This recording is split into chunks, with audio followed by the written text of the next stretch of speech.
کہانی کا آغاز ایک چھوٹے سے گاؤں میں رحمت نامی ایک غریب کسان رہتا تھا۔ وہ دن بھر محنت مزدوری کرتا، لیکن اس کی آمدنی اتنی کم تھی کہ 2 وقت کی روٹی بھی مشکل سے پوری ہوتی۔ پھر بھی اس کے دل میں دوسروں کی مدد کا جذبہ تھا۔ سینا نیکی کا بیج ایک دن جب رحمت کھیتوں میں کام کر رہا تھا، اس نے راستے میں ایک بوڑھی عورت کو دیکھا جو بہت کمزور اور بھوکی لگ رہی تھی۔ رحمت نے اپنی واحد روٹی نکالی اور اسے دے دی۔ بوڑھی عورت نے آنسو بھری آنکھوں سے کہا، بیٹا، جو تم نے آج دیا ہے وہ تمہیں کئی گنا بڑھ کر ملے گا۔ رحمت مسکرا دیا، لیکن اسے یقین نہیں آیا۔ آزمائش کا وقت چند دن بعد ایک طوفان آیا اور رحمت کی ساری فصل تباہ ہو گئی۔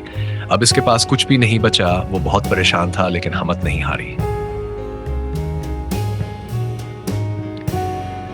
اس نے مزدوری تلاش کرنے کی کوشش کی، لیکن کہیں کام نہ ملا۔ بھوک سے نڈھال وہ ایک درخت کے نیچے بیٹھا سوچ رہا تھا کیا کرے۔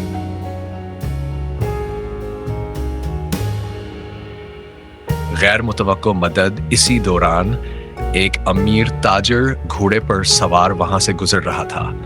اس نے رحمت کو دیکھا اور کہا، تم یہاں کیوں بیٹھے ہو؟ کیا پریشانی ہے؟ رحمت نے اپنی کہانی سنائی۔ تاجر نے غور سے سنا اور کہا، میں ایک بھلا آدمی تلاش کر رہا تھا جو ایماندار ہو۔ اگر تم چاہو تو میرے کھیتوں کا انتظام سنبھال سکتے ہو۔ یہ سن کر رحمت حیران رہ گیا، لیکن اس نے خوشی خوشی حامی بھر لی۔ سین جیا قسمت کا پلٹنا۔ چند سالوں میں رحمت نے محنت اور ایمانداری سے کام کیا۔ تاجر اس کی دیانتداری سے بہت خوش ہوا اور ایک دن بولا، رحمت، تم نے میرا کاروبار سنوار دیا۔ اب یہ کھیت اور زمین تمہاری ہے۔ رحمت کی آنکھوں میں آنسو آ گئے۔ اس سے بوڑھی عورت کی بات یاد آئی، جو تم نے دیا وہ تمہیں کئی گنا بڑھ کر ملا۔ نیکی کبھی ضائع نہیں جاتی، وہ لوٹ کر ضرور آتی ہے۔ مشکل وقت ہمیشہ نہیں رہتا، صبر اور محنت کبھی رائے گاں نہیں جاتی۔ خلوص اور ایمانداری انسان کو کہیں سے کہیں پہنچا سکتی ہے۔ دوستو، آج کے لیے بس اتنا ہی۔ شکریہ ویڈیو دیکھنے کے لیے، اور کل پھر ملتے ہیں ایک نئی کہانی کے ساتھ۔ اب کے لیے کیئر، بائے بائے۔